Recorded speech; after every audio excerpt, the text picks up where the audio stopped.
2023 সালের পর নিউজিল্যান্ডের বিপক্ষে সিরিজ জেতেনি বাংলাদেশ। দ্বিতীয় সারির কিউইদের হারাতে আত্মবিশ্বাসী মেহেদী মিরাজ, শুরুর মোমেন্টামের আশায় টাইগার অধিনায়ক। অন্যদিকে কন্ডিশন ও নতুন দল নিয়ে সিরিজ জয়ের চ্যালেঞ্জ নিতে প্রস্তুত নিউজিল্যান্ড। মিরপুরের শেরেবাংলা স্টেডিয়ামে প্রথম ওডিআই শুরু কাল দুপুর 11টায়। ঘরের মাঠে 2010 ও 2013 সালে নিউজিল্যান্ডকে ওয়ানডে সিরিজে হারিয়েছে বাংলাদেশ। এরপর টানা 5 সিরিজে হার। এবার কি দীর্ঘ অপেক্ষার অবসান ঘটবে? এই ট্রফি উঠবে মিরাজের হাতেই। ওয়ানডে বিশ্বকাপ পর্যন্ত দায়িত্ব পেয়েছেন মিরাজ, পরিকল্পনা শুরু করেছেন। নিউজিল্যান্ড সিরিজ দিয়েই যেন বিশ্বকাপের প্রস্তুতি শুরু। নড়বড় অবস্থায় যদি বিশ্বকাপে যাই তাহলে আমাদের পজিশনটা কিভাবে থাকবে, আমরা এই সিরিজগুলোতে যদি কনফিডেন্ট গেইন করতে পারি তাহলে আমাদের বিশ্বকাপে একটা ভালো প্রিপারেশন হবে। এর বিগত দিনে এর আগে অনেকবার এরকম হয়েছে। সো আমার কাছে মনে হয় 23-এর বিশ্বকাপের আগে কিন্তু আমাদের সিরিজগুলো আমরা অনেক ম্যাচ জিতেছিলাম, কনফিডেন্ট ছিলাম, বাট ওয়ার্ল্ড কাপে যে আমরা ভালো করতে পারিনি। গেল 1.5 বছর মাঠের খেলার চেয়ে মাঠের বাইরের শোরগোল বেশি হয়েছে। না চাইলেও প্রভাব ফেলে দলের পরিবেশে। তবে মিরাজ বলছেন দলের উপর কোনো প্রভাব পড়েনি। আমরা অ্যাজ এ প্রফেশনাল প্লেয়ার হিসাবে আমরা আসলে বাইরে কি হয় এটা আমাদের ওই রকম মাথায় এফেক্ট হয় না, কারণ আমাদের কাজ হলো পারফর্ম করা। এবং আমার কাছে মনে হয় যে লাস্ট 3 উইকস যেভাবে প্র্যাকটিস হয়েছে এটা আমার কাছে মনে হয় অনেক ভালো প্র্যাকটিস আমরা করেছি, এবং বাইরে কী হয়েছে এটা আমরা কখনোই চিন্তা করিনি। সাদা বলের নিয়মিত 16 থেকে 17 জন আসেনি বাংলাদেশে। কন্ডিশন সবার জন্যই কঠিন, উইকেট নিয়েও দ্বিধা আছে। তারপরেও দারুণ কিছু করতে চান লেইথাম। বাংলাদেশ দারুণ দল, পেসাররাও ধারাবাহিক, কন্ডিশনও বুঝে উঠতে হবে। আমাদের দলে অনেকেই নতুন, তারপরও আশা করি পরিকল্পনা মতো খেলতে পারবো আমরা। সবশেষ ওয়ানডে ম্যাচের একাদশে পরিবর্তন আসবে না। সুযোগের জন্য অপেক্ষায় থাকতে হবে সৌম্য, তানভীর, শরীফুল ও অঙ্কনকে। Mazharul Islam, independent news. বাংলাদেশ ক্রিকেটে অধিনায়কদের সম্মান জানাতে ক্যাপ্টেন্স কার্ড দিলেন বিসিবি সভাপতি তামিম ইকবাল। এই কার্ড সিরিজ, আইসিসি ও এসিসি ইভেন্টের খেলা দেখার পাস। অবসরের পর এই কার্ডের আওতায় হেলথ ইন্স্যুরেন্স পাবেন অধিনায়কেরা। এই উদ্যোগের জন্য তামিমের প্রতি কৃতজ্ঞতা প্রকাশ করেছেন সবাই। বাংলাদেশ ক্রিকেটে নতুন অধ্যায়, প্রায় সব অধিনায়ক একসাথে বিশেষ উপলক্ষে। বর্তমান সাবেকদের মেলবন্ধন। তামিমের নেতৃত্বে বিসিবির প্রশংসনীয় উদ্যোগ। অধিনায়কদের সম্মান জানাতে ক্যাপ্টেন্স কার্ডের যাত্রা শুরু প্রথমবারের মতো। হীরা, রকিবুল, লিপু থেকে মুশফিক, তামিম, শান্ত, মিরাজ সবাই এক মঞ্চে। একটা ম্যাচের জন্য যার নেতৃত্বে খেলেছে বাংলাদেশ, সবার জন্যই ক্যাপ্টেন্স কার্ড। কি ভেবে এই উদ্যোগ তামিমের, কি সুবিধা পাবেন এই কার্ড দিয়ে, আবেগঘন বার্তায় পরিষ্কার করলেন তামিম।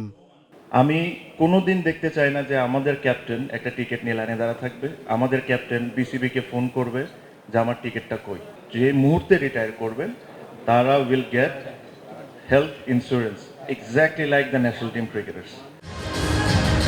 অনুষ্ঠানে ছিলেন না প্রথম টেস্ট অধিনায়ক আমিনুল ইসলাম বুলবুল, যাকে সরিয়ে বোর্ডের দায়িত্বে এখন তামিম। ছিলেন না সব ফরম্যাটে একসময়ের তারকা অধিনায়ক সাকিব ও মাশরাফি। তবে অনুষ্ঠানে সবার অবদানই স্মরণ করেছেন তিনি।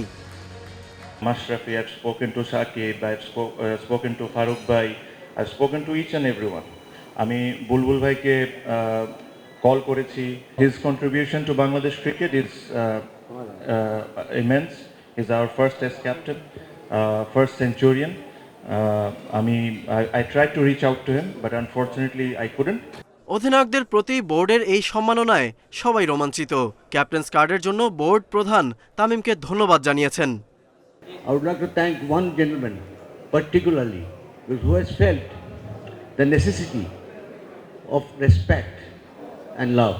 চেষ্টা করছি বাংলাদেশ ক্রিকেটকে একটা ভালো জায়গায় আনতে, হয়তো আমরা কেউ পারছি কেউ পারি নাই, বাট আমরা এখন গর্ব করতেই পারি যে আমাদের যারা এখন বাংলাদেশ জার্সি পরে খেলে, we are all proud of them. এটা আসলে খুব একটা ইমোশনাল একটা ব্যাপার। আমি এই বাংলাদেশ ক্রিকেট বোর্ডের এই অ্যাডহক কমিটি এবং তামিম ইকবালকে অভিনন্দন জানাচ্ছি। ক্রিকেটের বৃহত্তর স্বার্থে সবার সহযোগিতা নিয়ে এগোতে চান তামিম। সাবেক অধিনায়কদের যে কোনো পরামর্শকে স্বাগত জানাবেন। Ghalib Hasan, Independent News. মাঠে খেলা দেখতে আসা দর্শকদের অভিজ্ঞতা, সুবিধা অসুবিধা সরাসরি শুনবেন তামিম ইকবাল। ক্রিকেটের সবচেয়ে বড় স্টেক হোল্ডার হিসেবে সমর্থকদের যথাযথ মূল্যায়ন করতেই বোর্ড প্রধানের এই উদ্যোগ। দর্শকদের কষ্ট কমানোর পাশাপাশি স্টেডিয়ামের পরিবেশকে আনন্দদায়ক করতে বদ্ধপরিকর বিসিবি। আমি চাই যখন একজন দর্শক আমাদের মাঠে খেলা দেখতে আসবেন, তার মাঠে খেলা দেখতে আসবেন, তার এক্সপিরিয়েন্সটা একটা এক্সপিরিয়েন্সের মতো হোক। সে যেরকম বাসায় যায় বলতে পারে যে আমি একটা চমৎকার এনভায়রনমেন্টের মধ্যে খেলা দেখেছি আজকে আমার নিজের দলের। তো আমরা এই একটা জায়গায় কোনো সময় কাজ করি নাই, বাট আমরা এই জিনিসটা করতে চাই।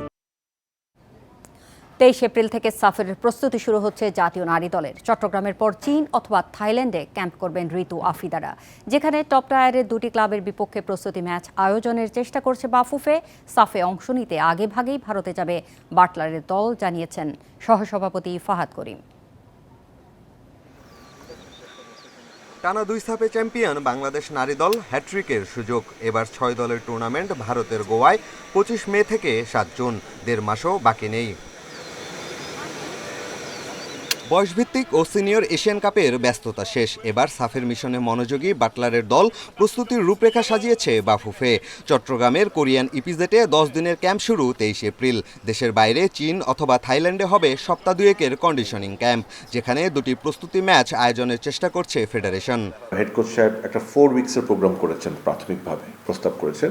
তো সেটাকে দিয়ে আমরা কাজ করছি যে আপনার 10 থেকে 12 দিন চট্টগ্রামে, 2 দিন ঢাকায়, তারপরে 2 উইকস থাইল্যান্ড অথবা চায়না, এবং ফাইনালি ইন্ডিয়াতে 2 থেকে 3 দিন আগে। চায়নার এবং থাইল্যান্ড দুটারই নারী লিগ অত্যন্ত শক্তিশালী। সো সেখানকার সত্যি কথা হচ্ছে টায়ার 2, টায়ার 3 লিগের টিমের সাথে যদি আমরা পাই, আমরা মনে করি এটা একটা ভালো প্রস্তুতি হবে। যুক্তরাজ্য ও কানাডা থেকে 2 প্রবাসী ফুটবলার যুক্ত হচ্ছে লাল সবুজ ডেরায়, যদিও সাফের জন্য তাদের পাওয়া যাবে না। আর সুইডেন প্রবাসী আনিকাকে সাফের ক্যাম্পে ডাকা হবে কিনা সিদ্ধান্ত কোচের ওপর। নতুন করে অরিজিনাল প্লেয়ার অ্যাড হচ্ছে না, এটা আমার জানা মতে। আর এশিয়ান গেম যেটা হবে জাপানে, সেটার জন্য ডেফিনেটলি আমরা আপনার এই দুজনকে অ্যাপ্রোচ করব এবং আশা করি তারা আসবেন। এবং হেড কোচ সাহেব যদি মনে করেন আনিকাকে উনি ওখানে চান, so I really hope Anika will join as well. সাফেও যদি উনি আনিকাকে চান, I hope Anika can join. একজন নিজের থেকে বলেছে যদি সুযোগ হয়, যদি সম্ভব হয়, উনি অ্যাটলিস্ট এই সাফের প্রিপারেটরি ক্যাম্পে থাকতে চান, জাস্ট প্র্যাকটিস করার জন্য। হামজাদের জন্য নতুন কোচের খোঁজে বাফুফে। সপ্তাহখানেকের মধ্যে 250-এর বেশি সিভি জমা পড়েছে। পিটার বাটলারকে নিয়ে গুঞ্জন থাকলেও নারী দলের ব্যস্ততায় সম্ভাবনা দেখছেন না সহসভাপতি ফাহাদ করিম। আমার জানা মতো উনি অ্যাপ্লিকেশনও করে নাই, অ্যাপ্লাই করার কথাও না ওনার, বিকজ উনি কিন্তু আমার সাথে কন্ট্রাক্টেই আছে। পিয়াস সাহা, ইন্ডিপেন্ডেন্ট নিউজ, ঢাকা। নতুন করে স্পোর্টসের জার্সি ডিজাইন প্রতিযোগিতায় চ্যাম্পিয়ন হয়েছেন তানজিনা আক্তার। বৃহস্পতিবার জাতীয় ক্রীড়া পরিষদে বিজয়ীর হাতে 1 লাখ টাকা অর্থ পুরস্কার ও সম্মাননার স্মারক তুলে দেন যুব ও ক্রীড়া মন্ত্রণালয় সচিব। জার্সি প্রতিযোগিতায় মোট 29 ব্যক্তি ও সংস্থা থেকে ডিজাইন জমা দেওয়া হয়, যেখানে ডিজাইনার ছাড়াও ছিলেন অনেক খেলোয়াড় ও ক্রীড়া সংশ্লিষ্ট ব্যক্তিরা। 2 মে সিলেট জেলা স্টেডিয়ামে এই স্পোর্টস ইভেন্ট উদ্বোধন করবেন প্রধানমন্ত্রী তারেক রহমান। বাংলাদেশ ফুটবল লিগে কাল মাঠে নামবে সব বড় দল। রহমতগঞ্জের মুখোমুখি হবে শীর্ষে থাকা বসুন্ধরা কিংস, পুলিশ এফসির বিপক্ষে লড়বে আবাহনী, আর মোহামেডানের প্রতিপক্ষ ফকিরের পুল। সব ম্যাচ শুরু দুপুর 3:30টায়। ডিফেন্ডিং চ্যাম্পিয়ন মোহামেডান এই মৌসুমে ব্যর্থ, 12 রাউন্ড শেষে টেবিলের 7-এ অবস্থান।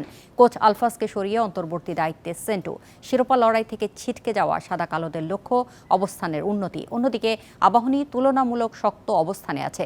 বসুন্ধরার চেয়ে 5 পয়েন্ট পিছিয়ে 3-এ অবস্থান আকাশী নীলের। পুলিশ এফসিকে হারিয়ে কিংসকে চাপে রাখতে চায় মারুফুল হকের দল। ফর্টিসের চেয়ে 3 পয়েন্ট এগিয়ে শীর্ষে বসুন্ধরা কিংস। হোঁচট খেলেই বিপদে পড়তে পারে। রহমতগঞ্জের বিপক্ষে পূর্ণ পয়েন্টের লক্ষ্য নিয়েই নামবে সাবেক চ্যাম্পিয়নরা।